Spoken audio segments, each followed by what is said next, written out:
kehadirat Allah Subhanahu wa taala. Di pagi hari ini kita masih diberikan karunia kesehatan, keimanan, sehingga dapat melaksanakan aktivitas pembelajaran kita pada hari ini.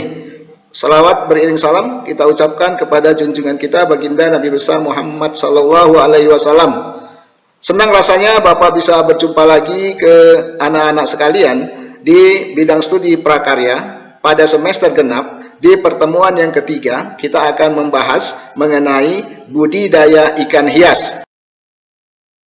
Selanjutnya, anak-anak Bapak sekalian, kita masuk di peta konsep, yang mana peta konsep merupakan gambaran untuk pembelajaran kita di materi budidaya ikan hias. Ada dua garis besar yang terdapat di budidaya ikan hias. Yang pertama adalah mengenai komoditas ikan. Di komoditas ikan ini nanti kita akan membicarakan mengenai jenis-jenis ikan dan jenis-jenis wadah yang akan kita pergunakan. Yang kedua adalah kita berbicara mengenai teknik budidaya ikan. Di teknik budidaya ikan ini yang perlu kita lakukan nanti adalah mempersiapkan wadah untuk budidaya ikan dan bagaimana teknik pemeliharaannya. Setelah anak-anak Bapak mengetahui peta konsep, maka kita akan masuk di tujuan pembelajaran pada pagi hari ini. Terdapat 3 tujuan yang akan kita capai di dalam pembelajaran materi ikan hias. Yang pertama adalah anak-anak Bapak dapat mengucapkan rasa syukur kepada Allah Subhanahu wa taala tentang keragaman jenis dan wadah budidaya serta pemeliharaan ikan hias sebagai ungkapan rasa syukur. Tujuan pembelajaran kita yang kedua adalah anak-anak Bapak nanti mampu mengidentifikasi jenis-jenis sarana produksi dan teknik pembuatan wadah dari budidaya ikan hias yang ada di wilayah setempat berdasarkan rasa ingin tahu dan peduli terhadap lingkungan. Sedangkan tujuan pembelajaran kita yang ketiga pada pagi hari ini adalah diharapkan nanti anak-anak Bapak dapat membuat, mempraktekkan, menguji, dan mempresentasikan dalam pembuatan wadah dan pemeliharaan daripada ikan hias di wilayah setempat berdasarkan teknik dan prosedur yang tepat dan disiplin beserta tanggung jawab yang tinggi. Anak-anak Bapak sekalian, kita masuk di materi inti pembelajaran kita pada pagi hari ini yang berhubungan dengan komoditas ikan hias. Perlu anak-anak Bapak ketahui, terdapat beberapa jenis ikan hias yang ada di pasaran yang memiliki nilai ekonomi yang cukup tinggi dan banyak dicari serta memiliki potensial untuk dibudidayakan. Beberapa jenis ikan hias yang akan Bapak sampaikan pada pertemuan kita pada pagi hari ini. Yang pertama adalah ikan hias koi atau disebut dengan Cyprinus carvio L. Ikan hias koi ini merupakan ikan hias air tawar yang umumnya dipelihara di dalam kolam, bukan di akuarium. Yang kedua adalah ikan hias cupang atau disebut dengan beta SP. Jenis ikan hias cupang ini memiliki beberapa macam bentuk. Sering kalau di masyarakat dikatakan ikan laga, tetapi bukan hanya untuk diadu atau dilaga. Ada juga jenis ikan cupang ini yang memang sebagai ikan hias. Pada umumnya ikan cupang ini hidup di air tawar. Terdapat beberapa jenis ikan cupang yang ada di pasaran. Yang pertama adalah ikan cupang setengah bulan atau disebut dengan halmon. Yang kedua adalah ikan cupang jenis ekor mahkota atau disebut dengan crown tail. Yang ketiga adalah jenis ikan cupang pelakat halmon. Dan masih banyak lagi jenis-jenis ikan cupang yang ada di pasaran. Yang ketiga adalah untuk jenis ikan hias. Sering anak-anak Bapak melihat di dalam akuarium yang namanya ikan hias arwana atau disebut dengan Sclerophax sp. Arowana ini merupakan salah satu jenis ikan hias endemik yang ditemukan di perairan air tawar di Kepulauan Kalimantan dan Kepulauan Papua. Kita akan masuk di bagian B, yaitu membahas mengenai sarana dan peralatan dari budidaya ikan hias. Perlu anak-anak Bapak ketahui, untuk keberhasilan daripada pemeliharaan ikan hias, maka sangat penting kita memperhatikan kegiatan-kegiatan yang akan kita laksanakan sehingga nanti produksi yang akan kita harapkan menjadi lebih optimal. Terdapat beberapa langkah di dalam mempersiapkan sarana dan peralatan pada budidaya ikan hias. Yang pertama adalah mengenai bahan. Bahan ini terdiri dari benih ikan, air, pakan, dan obat-obatan. Yang kedua adalah alat.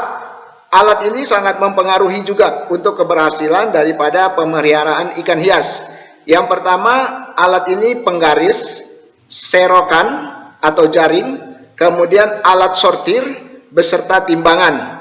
Yang ketiga adalah berhubungan dengan pengairan atau instalasi airasi. Maksudnya, selain kita memiliki wadah yang baik, kita juga harus memperhatikan instalasi airasi agar tidak terlalu kencang ataupun tidak terlalu lambat, disesuaikan dengan jumlah daripada ikan hias yang kita pelihara. Yang keempat adalah mengenai wadah. Wadah daripada budidaya ikan hias merupakan suatu bentuk yang memiliki faktor-faktor yang harus diperhatikan.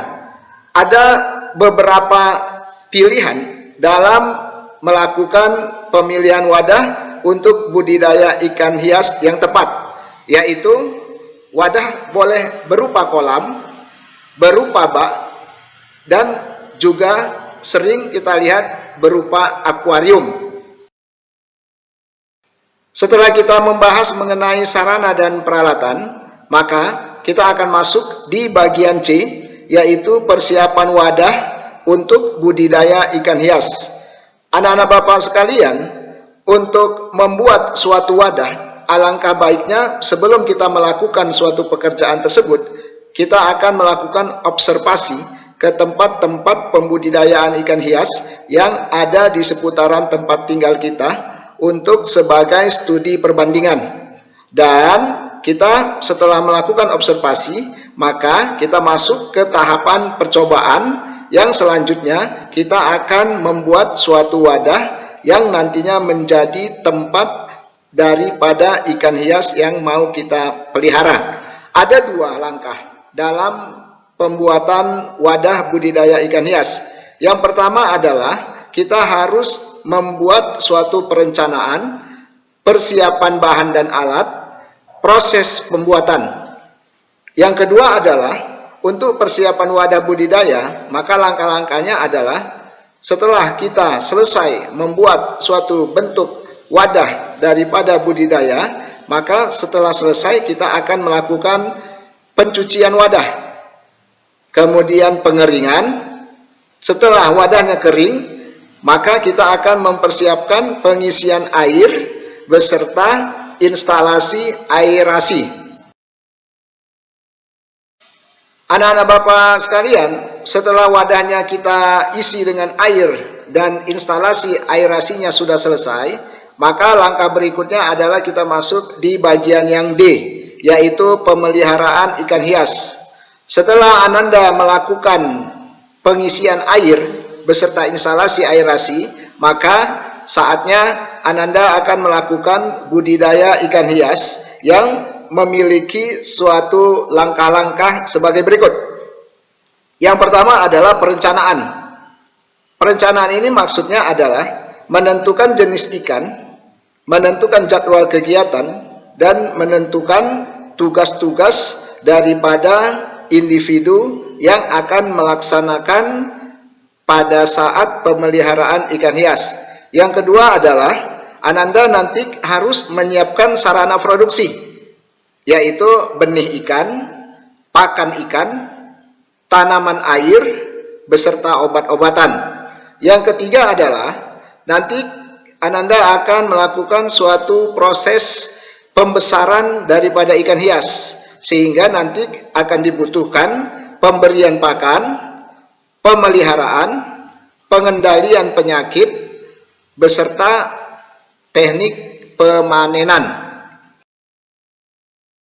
Anak-anak Bapak sekalian, di layar monitor Ananda bisa melihat gambar bahan dan alat-alat dalam pembuatan wadah akuarium.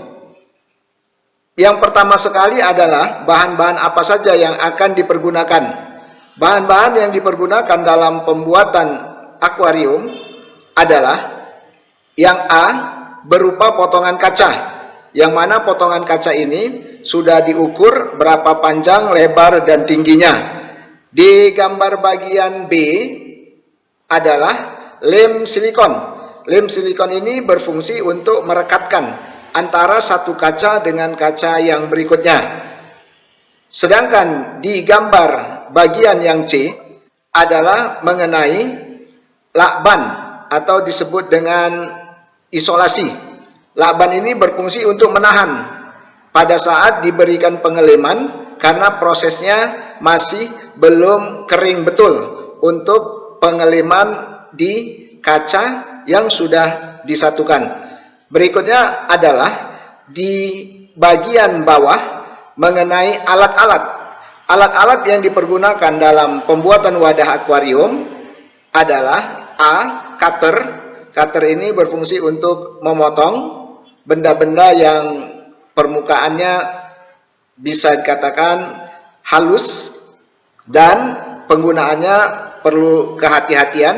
Di bagian B adalah alat namanya pemotong kaca. Pemotong kaca ini sudah ada di pasaran yang harganya masih terjangkau di seputaran antara ratusan ribu ke bawah. Yang C adalah lem. Lem yang memang sebagai gagang untuk menekan posisi daripada selongsongan lem silikon. Setelah anak-anak Bapak mengetahui alat-alat apa saja dan bahan-bahan apa saja yang dipergunakan dalam pembuatan wadah akuarium, maka Ananda bisa melihat di layar monitor terdapat beberapa jenis komoditas ikan hias. Perlu Bapak ingatkan bahwasannya masih banyak lagi jenis-jenis ikan hias yang ada di pasaran, dan di layar monitor ini hanya sekedar contohnya saja sebagai sampel di antara beberapa ikan hias yang ada di pasaran. Di sebelah kiri, di situ ada ikan hias koi, yang mana kita bisa melihat ikan hias koi ini pada umumnya hidup di air tawar dan berada di kolam yang memang sudah disiapkan sebagai wadahnya. Kemudian di sebelah kanan ada gambar ikan cupang setengah bulan, yang mana tadi sudah dijelaskan bahwasannya jenis-jenis dari ikan cupang ini cukup banyak. Tetapi di layar monitor ini hanya perwakilannya saja, yaitu bisa Ananda lihat jenis ikan cupang ini bukan untuk diadu, tetapi sebagai untuk hiasan. Sebelum pembelajaran kita akhiri, maka terdapat rangkuman yang terdiri dari 5 poin. Yang pertama adalah ikan hias merupakan jenis ikan yang dipelihara sebagai hiasan agar dapat dinikmati. Yang kedua adalah berdasarkan habitatnya, ikan hias ada di perairan tawar dan ada juga di perairan laut. Yang membedakannya adalah pada proses pemeliharaan dan modifikasi lingkungan. Rangkuman yang ketiga adalah wadah dari budidaya ikan hias dapat berupa kolam, bak fiber, bak terpal, akuarium. Yang keempat, rangkuman kita pada pagi hari ini adalah sarana produksi budidaya ikan hias meliputi dari bahan dan alat-alat. Rangkuman yang kelima yang terakhir adalah mengenai teknik budidaya ikan melalui beberapa tahap, yaitu tahap pembenihan, pendederan, dan pembesaran. Demikianlah pertemuan kita pada pagi hari ini. Sebelum diakhiri, Bapak ingatkan kepada Anda sekalian agar melihat beberapa file tambahan yang nantinya akan Bapak kirimkan, bisa berupa file PDF, MS Word, dan Google Form. Dan Bapak berpesan, jangan pernah merasa puas dengan hasil yang kamu peroleh pada hari ini. Demikian saja pertemuan kita di pagi hari ini. Wabillahi taufiq wal hidayah. Assalamualaikum warahmatullahi wabarakatuh.